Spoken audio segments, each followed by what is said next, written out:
guys, and welcome back to ManCave Collectibles, coming at you today with another figure review. Today we're going to take a look at a line that I'm really excited to jump back into for a review for you. We have done some reviews on some Mythic Legions in the past, but it's been some time now, and we recently got in our Stone Troll from, again, Mythic Legions. This was a figure I was super excited about just because of the sheer size, and we'll show you just how big this guy is as we continue to move through this video. But here we got the Stone Troll. We got this in recently from Big Bad Toy Store. Head over to Big Bad Toy Store for all your toy needs, whether it's Hasbro, Mafex, Hot Toys, and all the other major brands. They've got it along with $4 flat rate shipping. Click the link in the description to see what BBTS can do to fill that need you have in your collection. So head on over to Big Bad Toy Store. There's a link in my description that you can click on, and you can go and see what all they have up for pre-order, as well as in-stock items, as well as Mythic Legions figures. So if that's something you're interested in, there's very few companies out there that actually carry the Mythic Legions line that you can buy directly from. Big Bad Toy Store is one of those. So again, use that description. It also helps out the channel a little bit when you click on that description. Let's jump right on into the Stone Troll. So this box, this guy is huge. The box is massive. I was a little bit nervous about even being able to get this on my review table. Here's a 12-inch ruler. You can see that the 12-inch ruler, it's probably about a 14-inch box or so. So it's massive. A little almost 13 inches or so there in height. And you can see he pretty much fills that box up. So that kind of gives us a little bit of a preview of just how massive this guy is. And we'll do some size comparisons a little later on with some other Mythic Legions figures. But just the box, as always with Mythic Legions, just a really phenomenal looking box. If you're an in-box collector, you like the display in box, you have a nice big window here. We can see our Stone Troll perfectly fine. On around to the side here, we can hardly get the box into our shot. But we have, as always with Mythic Legions, we have the little write-up. Now, one interesting thing, and I actually had somebody comment on my haul video. So I showed this all first in my most recent haul video where this guy came in from Big Bad Toy Store. It came in an Ice Troll box. You can actually see we have a picture of the Ice Troll here, as well as a write-up on the Ice Troll. So that was kind of interesting. I'm positive that's not a mistake on Big Bad Toy Store's part. It's definitely on, the Four Horsemen part. But kind of interesting there. We don't actually have a write-up on our Stone Troll. As we flip on around to the back, we have some amazing artwork here. We can see one of our skeleton figures. I think there is a figure of this guy. I can't remember his name, but you can see we've just got multiple characters from the line all in this shot. Just really well done artwork. And then we can see here we've actually got one of our trolls there kind of up on that hill. So this looks really, really nice. Whoever did this artwork did a really good job. And then as we come on around to this side of the box, we have additional promotional artwork here with more trolls on it, as well as what we typically have on all of our boxes for Mythic Legions. We have a write-up kind of based on the lore of Mythic Legions. So you can pause that if you're interested in checking that out. Let's go ahead and crack this guy out of his packaging and see what we got. All right, guys, we got our Stone Troll out of his packaging and onto our review table. And let me tell you, this guy is something else. Such a cool action figure. So excited that I have this guy. As always, let's jump directly into our accessories first. So this guy comes with his weapon. So it's like a stone axe, basically, that he has. Very well painted, extremely nice. Has kind of a gray and a little bit of a dark gray wash kind of up here on the stone area. A little bit, kind of a grayish, brownish wash and a black wash here on the handle of it where, it would have intended to be wood.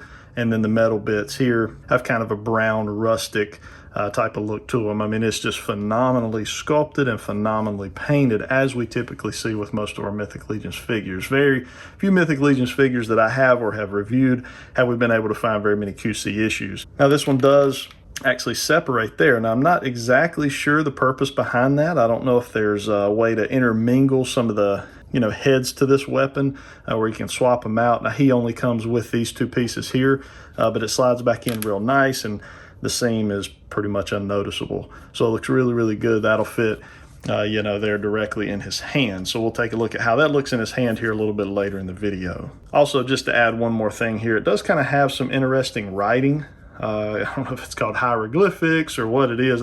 You can correct me if I'm wrong.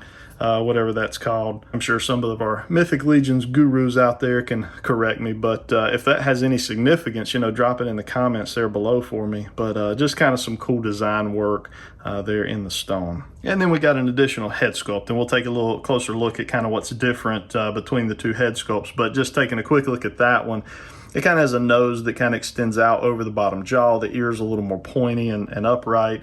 But yeah, this one is really, really nicely sculpted. I'm very, very pleased with this one. You almost could, if you could purchase two of these, you could easily display them together, as this head sculpt is so much different than that one is. But you can see it's just phenomenally painted. There's no, you know, QC issue anywhere on this. It's going to fit in just in a ball peg there. We'll take a look at what this head looks like on him here in just a few. But yeah, just a really, really nice head sculpt here. Now let's attempt to take a closer look at our actual stone troll. So it's a little tougher with this big guy here than our typical 6 and 7 inch figures that we review here on the channel. So we're going to go ahead and bring him in a little closer to our camera so you guys can, you know, see this head sculpt. So if you look, you can kind of see what I'm talking about with the additional head sculpt here. So I don't know if we can get them both to focus in. There we go. So you can kind of see how that nose, mouth, the jaw, everything is just very different from a sculpt standpoint. So you could very easily pick up two of these. Now, this head here is, you know, a good bit bigger. So it'll be interesting to kind of see, you know, what that's going to look like on the big body. This head certainly scales real well with the body. So we'll take a look at what that additional one looks like. Let's go ahead and continue on here as far as just kind of checking out the details of this guy.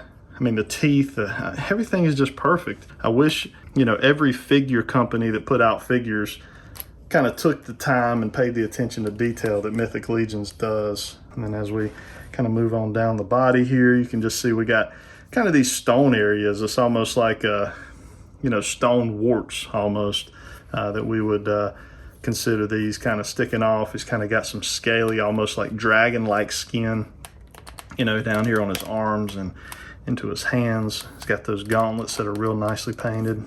Coming here to the belt area, got real nicely painted. This is a soft goods cloak here that kind of drapes down over his midsection. Looks really, really good. Looking at these hands, those fingernails, you can see just the detail that goes into those. So well done. And then down on the feet, kind of the same thing. Just, I mean, even the toenails are sculpted out. They're kind of chipped. You can see all the detail that goes into that. You know, the Four Horsemen, if you're not familiar with those guys, they have a super long history of just really, really iconic and impressive work. They do stuff for Super 7. They worked with McFarlane back in the day, the He-Man 2000X line. And then they kind of branched off and did their own company, and just everything they've ever done has just kind of been toy gold in a sense, and Mythic Legions is no different. Let's attempt to look at some articulation on this guy. So as far as articulation, the head is not really moving up or down very much. You can see that. That's about as much as we're going to get. We can kind of get a confused look if we want that. Again, I don't know how much articulation is important on this figure. It's not for me. He's going to stand there and just look beautiful just like this on my shelf. But real nice ratchet joints. I'm sure you could hear that. That's about as far up as I can get that arm. But you can see that real nice ratchet. We can get the arms all the way up and around, just like that. It's a little bit tight. Mythic Legions are kind of known to be a little tight in the joints, so sometimes you have to use a little bit of heat at first. Got another ratchet joint here in the arm. Hear that? I love ratchet joints, especially in big figures like this, because, you know, his stone axe that he uses, this is heavy. This is just a solid piece of plastic. So if you don't put those ratchets in those joints, you're going to end up with a figure that, you know, his arms just falling down to his side. The Shadow Beast from the He-Man Classics line has that exact issue that I'm speaking of. He has a nice big stone axe type of weapon. I think actually it may be just a piece of wood. I don't think it has a piece of stone on the end of it, but he doesn't have any ratchets in his elbow, so it just constantly falls down to his side, which you can pose it that way and it looks okay, but you know, it just limits the options that you have. We do have a spin there at the elbow, As far as here in the wrist, we don't have any articulation in the wrist outside of a spin, which is super, super tight. We have no ab crunch or articulation in the abs or chest area. We do have a slight spin there at the waist, but it's very limited. It's very minimal because this right here is not going to let this swing around past the thigh. In the thighs, we have no out. We have a little bit of forward and back. Actually, we got a lot of back. We can get him all the way back around. I don't know why you'd ever want it to do that. But we have plenty of range of motion there. As far as getting it up, that's about as far as we can go. So not very far. And then down here in the ankle, we've got side-to-side movement. Maybe a little bit of tilt, but not much. You can see that's kind of ratcheting in the tilt area, but not much. So you don't want to buy this guy for articulation. That we have learned here very quickly. Let's swap that head sculpt out. Let's see what he looks like with an alternate head. All right, so here's our alternate head as well as him holding his stone axe, which you can see holds plenty fine. It does not drop due to weight. That head is a bit different, you know, looking on him than the standard head or the head out of packages. I really don't know which head I like better, to be honest. This head definitely fits a little bit smaller, so it makes him look even more bigger and more bulky. But they both have their pros and cons. This definitely makes me almost want to try to pick up another stone troll just to have both head display options. And then as we said here with the stone weapon, those ratchet joints in the elbow, just keep that thing right where you want it. If you want to hold it up higher, you can do that. You've got the ratchets there in the shoulder, so they're going to hold it up. You can really do anything you want there. Again, very limited possibilities from a dynamic pose standpoint. We're not going to get that with this guy. He's really made to stand and look super nice on a shelf, which he's going to do that. He's going to be worth the money that you spend on him because he's just a big honking piece of plastic and he looks phenomenal. Let's go ahead and take a look at size on this guy. I'm going to bring in some other figures for size comparison. We'll bring in a few Mythic Legions and then a few figures from a couple other lines.